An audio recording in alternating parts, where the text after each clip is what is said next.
0.8%, and yet we have the chairman of the PMEAC, which you are a member, saying this morning that he still is hoping for at least 7%. He believes that is still achievable. Are you hoping for a miracle?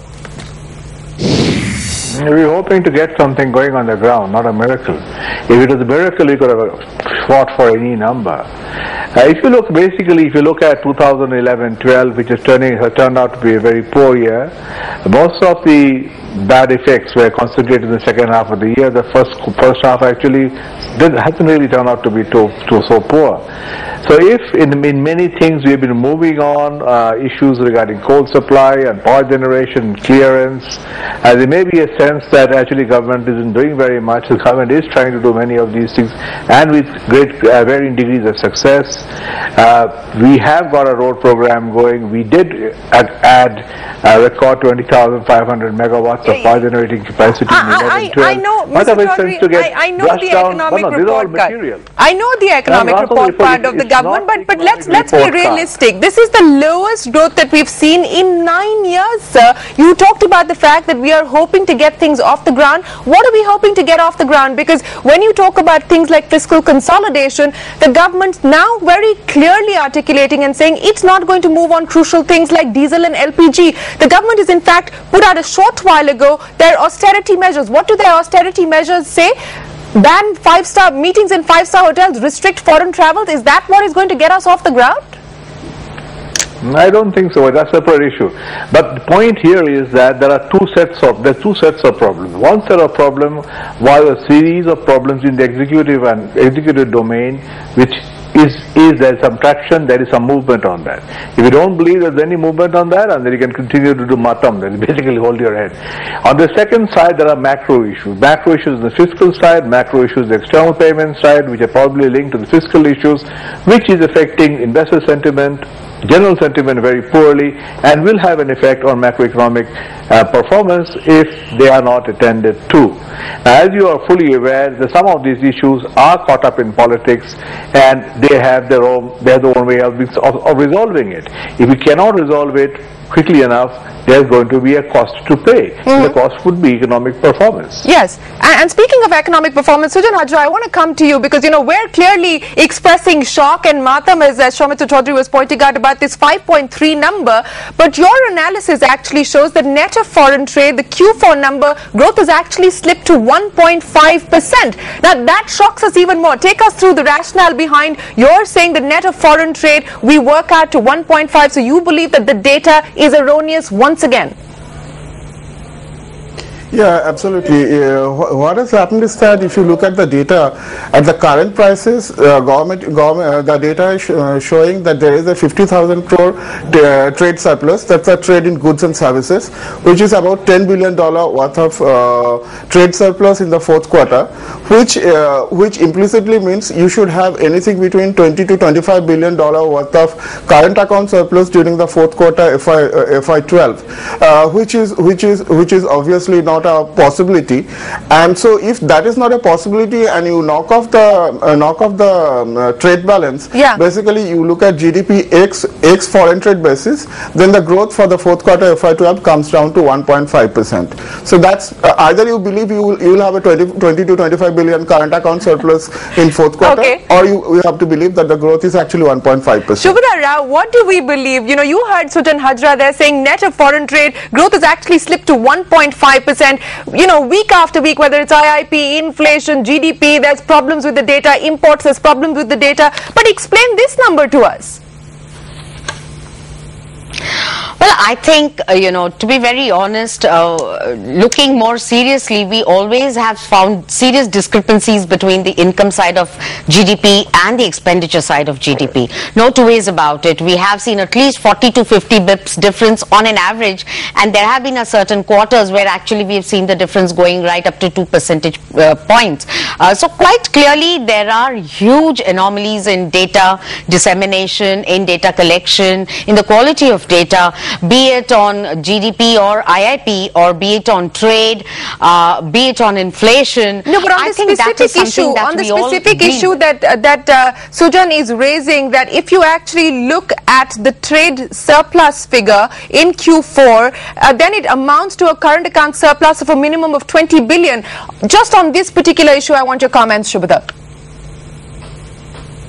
I think, Shireen, quite clearly we have seen the current account deficit balloon and build up. So there is a discrepancy on what the trade department is presenting and the RBI would present, and what the national income accounts is presenting. So there is a serious anomaly. Obviously, there can't be a current account surplus going into the fourth quarter if we are looking at a current account deficit for the full year, in our estimation, at close to about 4.1%. So there obviously is a serious noise in terms of the income expenditure side of GDP, that getting reflected as a current account surplus. Soumitra Chaudhary, so the arithmetic isn't adding up once again. I want to quickly get your comments on this before I talk about the internals. Well, they do add up. The way I think the Hazras try to add it up, it won't add up. You see, on the external trade and exports and imports, this is not merchandise trade, it is service and merchandise. Now, there are problems on what is classified as service exports.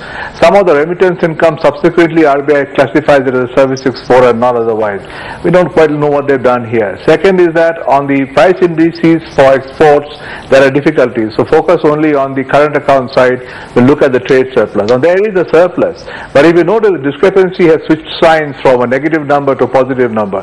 So these are, let's say, very initial estimates. They will be revised down the line. You shouldn't get worked up. As far as domestic demand, which is a substantive point that Hazra was trying to make, that if you strip off the trade factor, you have domestic demand. According to him, by stripping out trade factors, the domestic demand of 1.2%, that is not right. Because if you look at that constant prices, what is the growth in private consumption expenditure, in total consumption expenditure, including government consumption expenditure, in fixed capital formation, they are all pretty robust, positive numbers, including capital formation. Okay, hang on, Mr. Chaudhary, because I'm going to get Sujan to respond to that. Sujan, you heard Mr. Chaudhary's defense. Very quickly, your response on that. Obviously, this if you add up, look at the current prices as well as constant prices. In both terms, there is a trade surplus, and contrary to what Chakrabarti just mentioned, if you add up for the past data, the merchandise, the trade data includes only goods and services. There is no classification of remittance. When I was with the Reserve Bank of India, I personally calculated these numbers. So there is no way the workers' remittance get clubbed over there. We can check for the past data. So there is clearly a data anomaly. There cannot be any two ways about it. All right.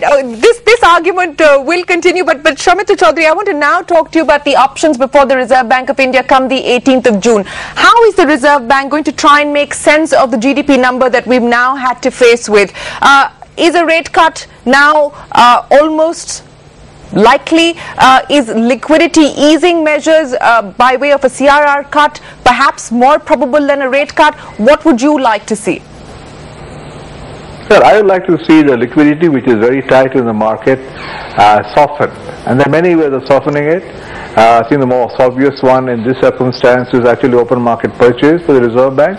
They have been running down the FX assets. They can keep the balance sheet size same by buying bonds, government bonds from the market. That's the way I would think would be the appropriate response, but I don't have the entire information. So the RBI, which has it, would take a more informed view than my very presumptive and very provisional view. Sujan, you worked with the Reserve Bank for 17 years. Which way do you think the government is going to move? I think the only way which will make difference in a tight liquidity condition, even if RBI goes and cuts policy rate, it won't get transmitted. So for the transmission of loose monetary policy, you need liquidity surplus, and so therefore you have to do CRR cut, you have to do OMO, perhaps a combination of both. I personally expect about 2 lakh crores of OMO and 1 lakh crore of CRR cut. That's 1.5 percentage point, and RBI infusing 3 lakh crores of liquidity in the system, and with the deposit growth slowdown, I think that's the way there should be some amount of credit growth to the private sector. I think that's RBI will take more of a liquidity easing measure rather than rate cut as of now. Subhadra, you know, I want to get the final comments from you, because in terms of manufacturing, we've been disappointed in the past as well. Of course, it's the worst ever performance that we've seen coming in over the last decade or so. But on the services side, and that's where the real worry is, because the assumption really was that services would help us ride through the storm in that sense, and that assumption is now going horribly wrong. Quite right, Shireen. I think pretty much everyone was sanguine that services would provide the resilience for India's GDP growth. Quite obviously, that momentum is seen slipping. We did an analysis that typically the services respond to the manufacturing sector performance with a one-quarter lag, and this is exactly what, in line with anticipation, has begun to now pan out. Is now services, the last quarter, that is the third quarter, had slipped to somewhere around 8.6 or so. This latest quarter of FY12, it posted below 8%. So looking at the tepid pace of manufacturing and a negative now on manufacturing, I think services have a risk of going somewhere around 7.5 to 8, which really tantamounts to saying that growth has serious downside risks. So, you know, we are now revising our growth forecast to 6.5% with downside risks, and that obviously would tantamount to also saying that monetary policy may have to respond looking more on growth side now. So we have revised our call from 25 basis point cut to now 50 to 75 basis points downward cut in repo rate, along with liquidity measures, because as was being said earlier by Sujan, that liquidity comfort needs to be perceived by the banking sector to be able to effectively transmit the rate signal. So that is what we look at as easing monetary policy to revive growth. We're running out of time, Subhadra. Soumitra Chaudhary, in exactly 10 seconds, you just heard Subhadra Rao, 6.5 with downside risk, 7.5 still doable, still achievable? There is a macro issue today, especially on the external front, and they are linked to fiscal issues. As long as the external front does not stabilize, private corporates who finance a lot of the investment from overseas, we can get the groundwork done, but that investment is going to be tempered, is going to be clouded by exchange rate risks. Unless we reduce the exchange rate risks, it's going to be difficult to get investment on the ground. It sort of made the whole situation much more complex than one of, let's say, micromanagement. Well, let's hope that we